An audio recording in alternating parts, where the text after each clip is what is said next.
Bagesho re alamogela ditabeng tša bošigombjo le babogedi ba rena ba kanala ya DTT.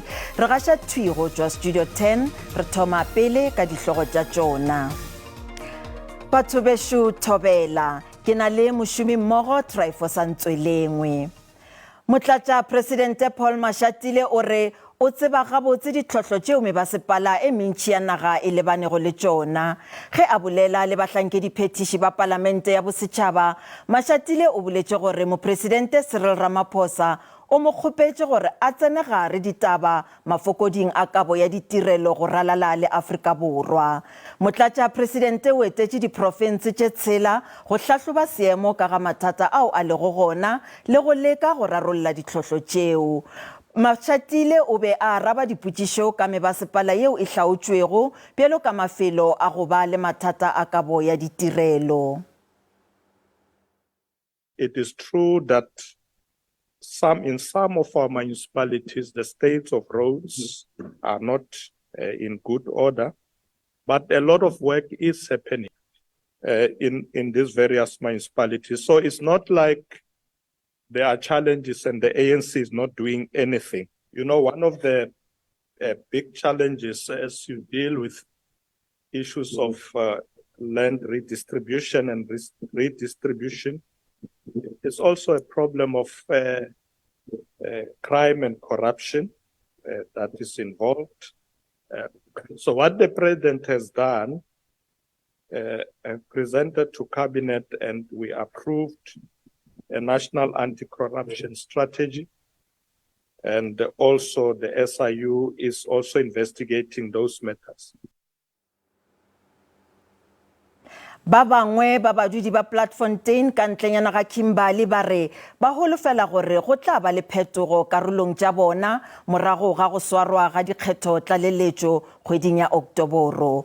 Badudi ba Qhu le Khwe ba re ba lebetšwe gomme ga gona diphetogo woteng ya bona yeo e bego etilwe pele ke ANC. Baai bana ba felletsweng ke tshepo ba ipiletsa ho mokga ofe kapa ofe wa dipolotiki o tlang ho hapa dikgetho tsa tlatsetso sebakeng sena ho tlisa diphetoho sebakeng sa bona. Ba bang ba tletleba ka ho hloka matlwana a ho ithusa, athe ba bang ba tletleba ka maemo a matlo a bona. O re ha esale ba fihla sebakeng sena ha ho diphetoho. O hlalosa ha batjha ba hloka mesebetsi le ha ba phethetse dithuto tsa bona. O tletleba ka matlo ao ba dulang ho ona. O re ha a boemong bo botle ba hore batho ba ka phela ho ona. O re ha ho diphetoho sebakeng sena. Molekgotla wa mehleng wa ANC sebakeng sena o ile a itokolla mosebetsing ho ba setho sa Patriotic Alliance. Nakong e fetileng modulasetulo wa ANC Northern Cape Dr. Zamani Sol o bontshitse tshepo ya ho hlola dikgetho tse tlang tsa tlatsetso. We've nominated Osea, who will become a councillor here. We are very certain of victory here on the 11th of October that we are going to win this one. This is an ANC ward and we are going to win it. Mekga ya bohanyetse e re e malala a laotswe ho nka matla a puso mokgeng o busang. The residents of Solplaatje Ward 1 has the opportunity to change this ward and to rally behind us. We got our candidate, Jocelyn Hart. Platfontein has been neglected for too long. Since 2003, there has been no service delivery at all. Dikgetho tsa tlatsetso ka kgwedi ya Mphalane di bohlokwa mokgeng wa ANC ho tswela pele ka ho etella pele masepala wa Solplaatje. Thabiso Khadebe, ditaba tsa SABC, Platfontein, Northern Cape. Matlafatšo ya thuto e bohlokwa kudu ka morago ga leuba la COVID-19 leo le tlogetšego sekgoba ka lekgaleng la thuto. Seo se tšweletše nakong ya conference ya matšatši a mararo ka Bloemfontein, Free State, yeo go kopanego batšeakarolo go tšwa mafapheng a mmalwa go rerišana ka merero ya thuto. Magareng ga tše dingwe go akaretšwa tlhokego ya dikolo tša bana bao ba hlokago dinyakwa tša go ikgetha, kgatelelo monagano, phetelela le palo ya godimo ya melato ya barutwana bao ba itšeelago maphelo. Toro ke go fihlelela thuto ya bolengleng bja godimo. Batšeakarolo ba nyaka go bona bana ka moka ba e ba le menyetla ya go lekana go tša thuto. Go akaretšwa go rarolla mathata a bana bao ba nago le bokgoni le bao ba se nago bokgoni. So inclusive education is all about that. we are all different in our diversity. Teach me ka the way that will appeal to me. Ke rata ho toucha. So I want to see, ha ke read triangle, I want to see the triangle. ba direla leago ba re ba hlobaetswa ke palo ya godimo ya bana bao ba itšeela go maphelo. Ka February lenyaga bana ba ka Fixburg ba ile ba tswa ka mmetela mo ba sentše go sefatanaga sa maphodisa le thoto ya sekolo.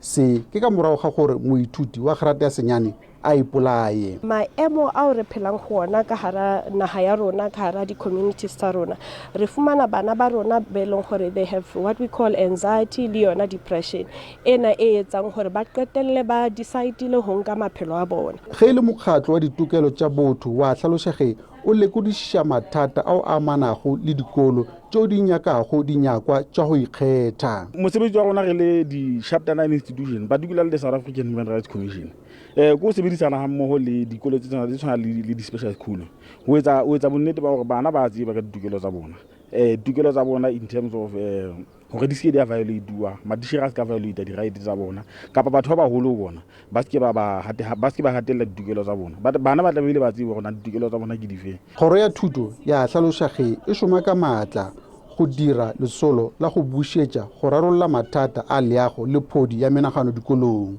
Ishmael Modiba wa ditaba tša SABC Bloemfontein. Pijana go putšišo ya rena ya letšatši re rile tona ya dikgokaganyo Mondli Ngubele o tiišitše gore baamogedi ba mphiwa fela ba hweditše mašeleng a bona. Ra botšiša gore e ka ba mmušo o ka dira eng go tiišetša gore bothata bja mohuta wo ga bo sa direga le gona maikarabelo a rwešwe mang. Letlakaleng la Facebook Mashilo Mokgopo o re yeo e bolelwago ke tona ya dikgokaganyo ga se nnete ya gore baamogedi ba hweditše mašeleng a bona ba bangwe ga bjale ga se ba ihwetše. Mmušo o swanetše go bušetša batho mafelong a go amogela mphiwa fela gore mathata a fele. Makgahlela Daniel yena a re mmušo o ka se kamolla seemo se ka go fetolela mokgwa wa go lefela baamogedi ba mphiwa fela go tšwa go Post Bank go ya tšwi di-accounting tša bona tša panka ka ge go bonala bašomi ba poso ba lahlile legare phokeng. Ka ona mokgwa wo re tla kgona go rwešwa mmušo ka boona maikarabelo ge tiragalo ya mohuta wo e ka ipušeletša. Ge le letlakaleng la Twitter gona Maria Baloi o re re leboga ge baamogedi ba mphiwa fela ba hweditše mašeleng a bona mmušo o rwešwe bona bašomi ba Post Bank maikarabelo anke ba leke go tiiša letsogo go thuša baagi ba naga. Kendli Seroba yena a re mmušo o swanetše go thwala batho ba maleba go thibela mathata a go swana le ya e seng boradipolitiki gobane a ba tsebe mošomo wa bona. Re ra leboga ge batho ba hweditše mphiwa fela ya bona mo nakong e tlang puso e sekebe ya etsa phoso e tshwana le ba e dirileng ba tla bola bokoko wa rona ka dipelo. Se seng gape ke maikarabelo a puso re rosa puso molato gore batho ba sa hwetša tšhelete tsa bona fela ra leboga ga ba di-kry. Nna e re ke leboge baamogedi ba mphiwa fela ba kgone go ka hwetša mašeleng a bona. Bjale ke nagana gore mohlomongwe mmušo o tshwanetse o tšwela pele o netefatša gore ba thwala batho ba ile gorego ke boramatlhale ba maemo a godimo gore ba kgone go bona gore na e ka ba mašeleng a batho a bolokeile go fitlhela kae. Bjale maikarabelo o tshwanetse gore a rwešwe mmušo.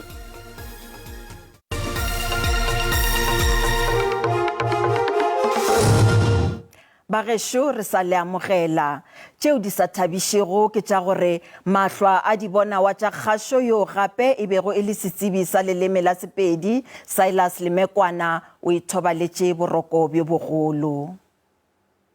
O tlo raloka papading ya bobedi ya teko kgatlhanong le India kwa Bangalore le ge e le gore a ka no fiwa mošomo wa go betha fela.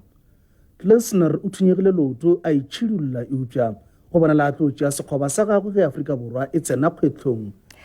Lemekwane yo e bego e le mmadi wa ditaba tša Sesotho sa Leboa o šometše SABC News go fihla ngwageng wa 2004 a šomela gape Palamente ya Afrika Borwa bjalo ka setsebi sa leleme la Sepedi. Bontši bja babogedi ba mo gopola ka polelo ya gagwe ya go tuma moyeng ge a ruma ditaba tša gagwe a re mošuthelelwa ga a nabe.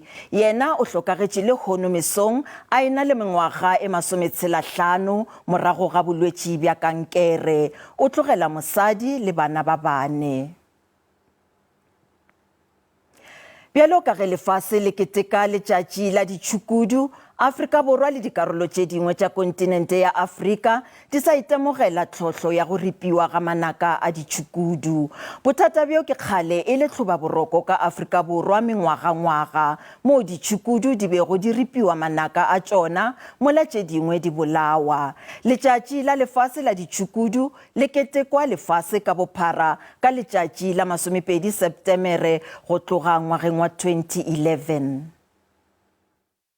Letšatši la ditšhukudu la lefase le nepile go lemoša setšhaba ka ga mehuta ye mehlano ya ditšhukudu le mešomo yeo e dirwago go di boloka.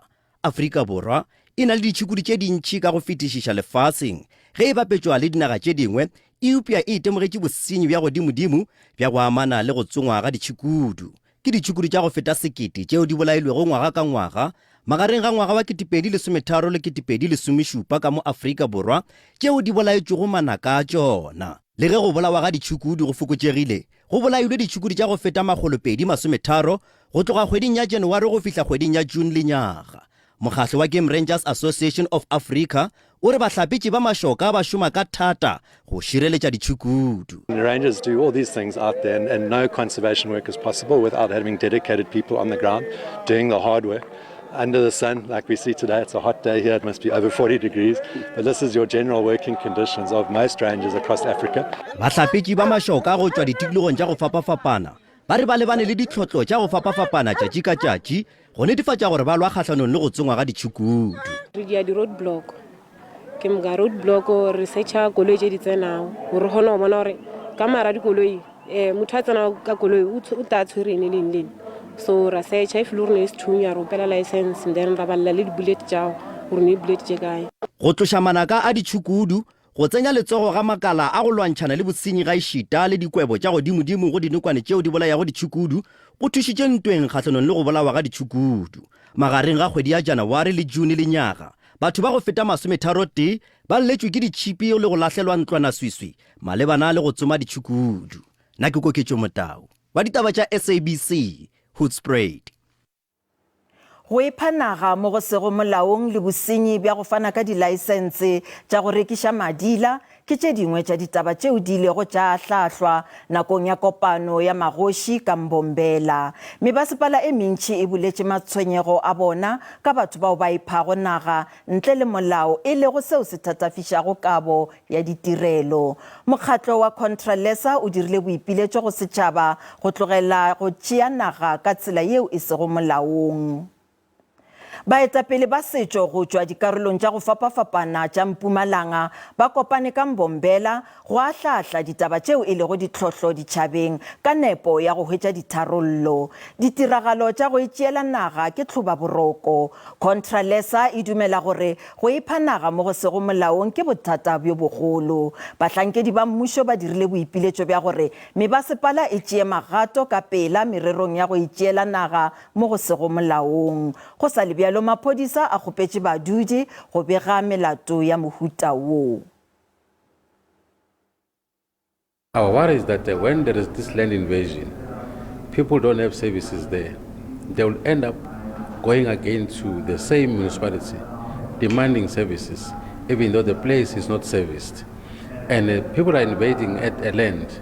Some of the land is prime land where it can boost our economy. If a municipality is not performing its task and continuously are indicating, we'll have no choice but to take over that municipality and place it under administration. We can't afford that people who are law-abiding citizens, their rights are being infringed by tax. Whenever they see somebody invading a particular land or a land that does not belong to them, they must report that particular matter to the police. It's a criminal case. The earlier we act on it, the better.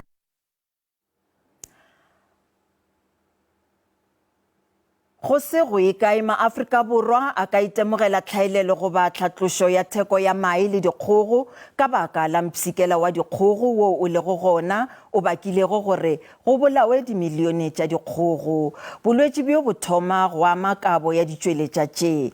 Ba South African Poultry Association ba re go phulega mo ga mpsikela go thomile ka Western Cape ka Mei lenyaga gomme o phatlaletše ka Gauteng, Mpumalanga, Limpopo le dikarolo tše dingwe tša province ya Free State. South African Poultry Association e re bolwetši ba dinonyana le dikgogo bjo bo tletšego mono Afrika Borwa ke H7N6. Mokgatlo wo o re ke diperesente tše ka bago tše 30 tša industri ya mae tšeo di amegago. Dikgogo tše ka bago tše dimilione tše 5 di bolailwe ka lebaka la bolwetši bjo. Go gononela gore dikgogo tšeo di fetetšego ke twatši ye e ka ba tše dimilione tše 8. Se se tla ama tšweletšo ya mae le nama ya kgogo mo dikgweding tšeo di tlago. What is new ka this avian influenza is that in the past it's H5 strain, now another H7, which is mainly dominant mo Gauteng le Mpumalanga. Ha ke lebella in terms of the numbers that the whole se di lose as an industry. We are more than 5 million se di hlabile to date. But se di suspectang gore na le bolwetse di closer to 8 million or above 8 million. Go letetše gore tšweletšo ya ditšweletšwa tša dikgogo e ka boela sekeng mo dikgweding tše ka bago tše 18. Ba re lebeletse the whole market ya mae ya South Africa. We definitely gonna see the challenges tsa supply tsa mae because of the numbers tsa dikgogo se di shwele or se di bolaile. So in the short term, the prices are my little hanyani, and it is unfortunately or most situations so as a country while we are closer towards the festive season. But as an industry, we'll do what all it takes to ensure that bareki they will get eggs on shelves as much as it long as baga for us to restock the farms. South African Poultry Association e re e gare ga dipoledišano le mmušo ka go hlabela thibela e le go leka go thibela bolwetši bjo go ya go ile. Gloria Sefako Mosi, ditabeng tša SABC, Johannesburg.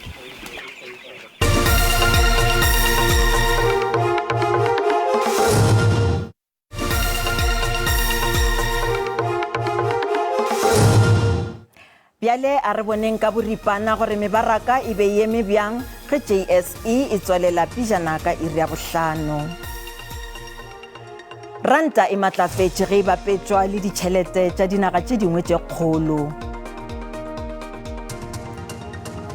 Tšhupane ya theko ya dišere ka kakaretšo JSE le yona e hlatlogile. Theko ya dirafša le oli e tieletše.